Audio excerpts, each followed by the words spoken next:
Bon, c'est parti pour le récap de la semaine 21 de mon voyage Paris-Téhéran à vélo. Bon, alors comme vous pouvez le voir, j'ai changé d'environnement, je suis de retour en France depuis quelques jours, mais on va finir cette série récapitulative en vidéo du voyage, il en reste encore 2. Et pour cette semaine 21, donc je suis parti de As-Salem, là où j'étais arrivé la semaine d'avant, donc sur les bords de la mer Caspienne, et je suis allé jusqu'à Vliabad, je suis pas sûr de la prononciation, qui se trouve un petit village, on va dire ça, qui se trouve dans les montagnes de l'Alborz. Alors pour cette semaine, j'ai fait 382 km pour un total parcouru depuis Paris à vélo de 7552 km. Bon, alors qu'est-ce qui s'est passé dans cette semaine 21 qui n'a pas été facile, hein, comme la semaine d'avant où j'ai un peu galéré, ça a été un petit peu compliqué aussi cette semaine. Donc je suis parti de As-Salem, je suis allé jusqu'à Rasht, donc là j'ai fait 105 km.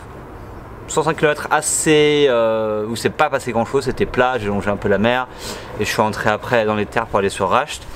À Rasht, j'ai fait du couchsurfing avec Ali et en fait je suis resté 2 nuits là-bas, la première nuit et la deuxième nuit en fait, la deuxième journée où je me suis reposé, j'avais quelques réparations à faire sur le vélo et il fallait aussi que je change de l'argent et que je bosse un petit peu, donc je me suis pris une petite journée de repos.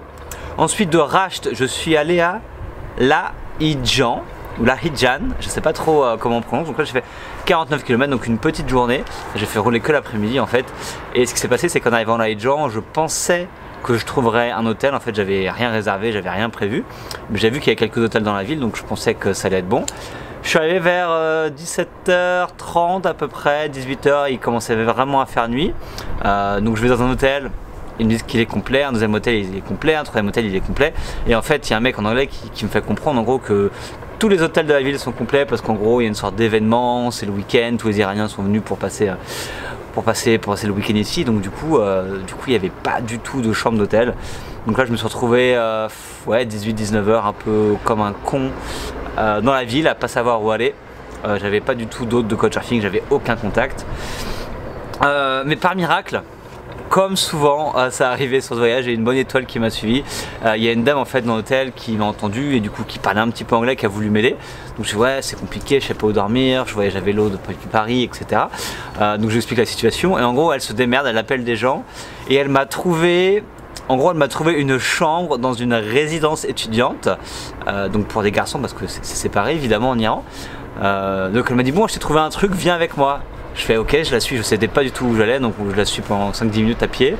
Et puis voilà, j'arrive dans une résidence étudiante avec des jeunes de 18 à, je sais pas, 23, 24 ans, un peu partout. Et il se trouvait qu'il y avait, qui était organisé, il y avait des appartements en fait, avec c'était à chaque fois 2-3 chambres dans chaque appartement. Ils étaient en coloc, ces étudiants, et il y avait une chambre qui était libre. Et donc je me suis retrouvé dans une chambre d'étudiants avec des étudiants en coloc pour une nuit. Donc je me souviens que j'étais avec Jarad, c'est avec lui que j'ai le plus parlé. Après il y a des amis à lui qui sont venus, donc ils m'ont préparé à dîner. Alors c'était drôle parce que c'est des mecs, ils avaient 20 ans. Et voilà, du coup comme ils sont tout seuls, ils se débrouillent et ils cuisinent. Et du coup c'est assez drôle parce qu'en Iran, j'ai trouvé quand même que les hommes cuisinent très peu. Voire certains pas du tout. Si leur femme n'est pas là, on va clairement au fast food, on va au resto parce qu'ils ne savent pas cuisiner, ils savent pas servir de la cuisine, donc c'est assez drôle parfois. Mais eux, ils m'ont fait à manger, donc ça c'était vraiment sympa. Donc je suis resté une nuit avec eux et ensuite le lendemain je suis allé de Lahidjan à Ramsar. Donc là j'ai longé la côte en fait de la mer Caspienne, toute la côte. Donc c'était compliqué cette journée-là parce qu'il pleuvait. Donc j'ai fait 72 km, donc ce qui serait à peu près ma moyenne générale depuis le début. Mais il pleuvait beaucoup, donc fallait que je m'abrite, il faisait un peu froid, fallait que je m'arrête de temps en temps, etc. Donc c'était un peu chiant.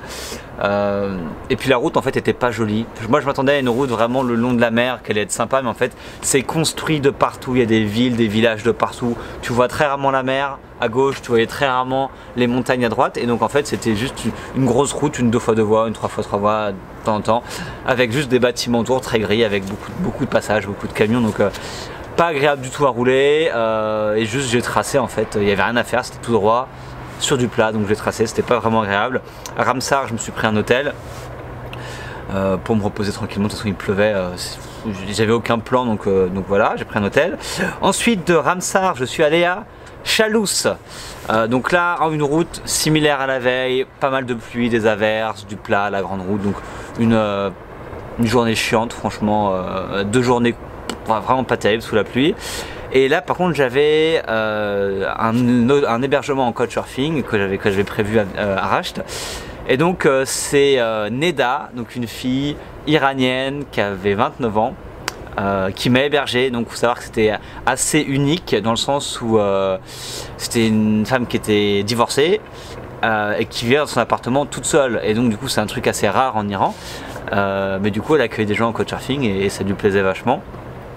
Donc Neda m'a accueilli une nuit, 2 nuits, parce qu'en fait j'ai aussi pris une journée de repos avec elle. Parce qu'en gros le soir elle me disait bon bah demain on fait quoi, on va visiter, etc. Qu'est-ce que tu veux qu'on fasse? Donc elle s'attendait vraiment à que je reste. Donc du coup moi je suis resté parce qu'elle était cool et son appartement était sympa. Donc je suis resté là-bas, on s'est reposé, on s'est un petit peu baladé, etc. Il y avait ses cousins, le mari de sa cousine, je sais pas trop, qui sont venus. Enfin bon, c'était vraiment sympa. Et ensuite, j'ai quitté Neda. C'était un petit peu dur parce qu'elle était vraiment adorable. Elle voulait vraiment que je reste. Mais c'était compliqué parce que moi je voulais vraiment arriver à Téhéran. Là, il y avait les montagnes, il pleuvait pas, donc en fait je voulais vraiment partir quand il y avait un temps qui était correct. Et donc de Chalousses, je suis parti dans les montagnes de l'Alborz, qui est la plus grosse chaîne montagneuse d'Iran. Avec le gros dernier défi en fait de ce voyage jusqu'à Téhéran, c'est vraiment de franchir les montagnes pour redescendre ensuite jusqu'à Téhéran. Donc là de Chalousses, je suis monté toute la journée. Donc j'ai fait 76 km de montée et je suis passé de 0 mètres d'altitude jusqu'à 1800 mètres, si mes souvenirs sont bons, 1600 ou 1800 mètres en une journée. Donc c'était assez long, c'était assez dur, ça faisait que grimper. Parfois la route était compliquée parce qu'il y avait beaucoup de camions, beaucoup de voitures sur une route qui était assez petite. Parfois un chouïa dangereux parce que voilà, tu avais des tunnels, tu avais des lacets, etc. Mais en tout cas, ça s'est plutôt bien passé, j'avais les bonnes jambes, il n'a pas plu. Et donc j'ai pu monter en tout cas une partie de ce col.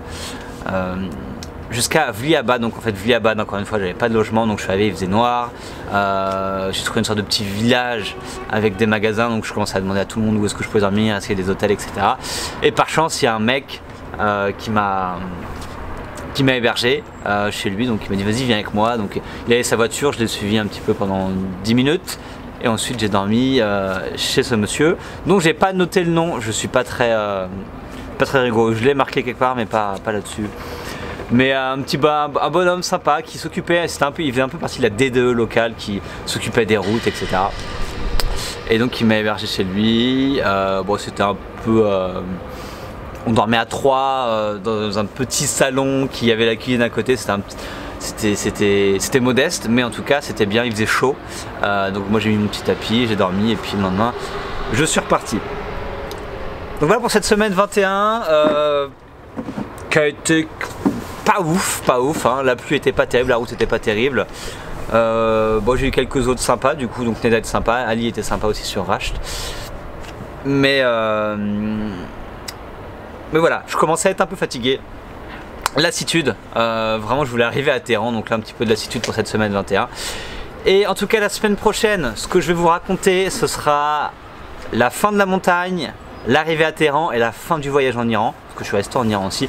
Donc je vous raconterai ça la semaine prochaine, ce sera la dernière vidéo pour cette semaine 22, parce que je suis arrivé à Téhéran évidemment, mais je vous raconterai ça la semaine prochaine. Donc merci à vous de suivre ce voyage qui se termine et à la semaine prochaine, ciao.